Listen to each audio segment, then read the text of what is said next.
নমস্কাৰ বন্ধুসকল, কি খবৰ? আশা কৰোঁ আপোনালোক তাতে ভালে আছে। মই ৰিতুল চেতিয়াই আজি এই বিশেষ ভিডিঅ'টোৰ মজিয়াত স্বাগতম জনাইছোঁ। আজি মই উপস্থিত আছোঁ আমাৰ গুৱাহাটীৰ কাৰ্যালয়ত।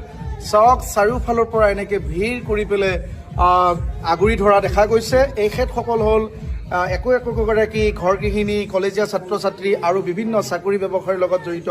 আৰু তাতোকৈ ডাঙৰ কথা, চাকৰি বুলি কওঁতে গভমেণ্ট চাকৰি কৰা বা তেনেকুৱা প্ৰাইভেট চাকৰি কৰা ব্যক্তি আছে, আমাৰ মাজত ডক্তৰ আছে।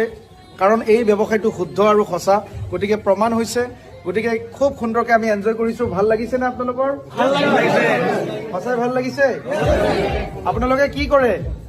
ডিজিটেল এক্টিভিটি কৰি পেলাই আপোনালোকে সুন্দৰকৈ আপোনালোকৰ সপোন পূৰণ কৰাৰ সুবিধা লাভ কৰিছে, হয়নে নহয়?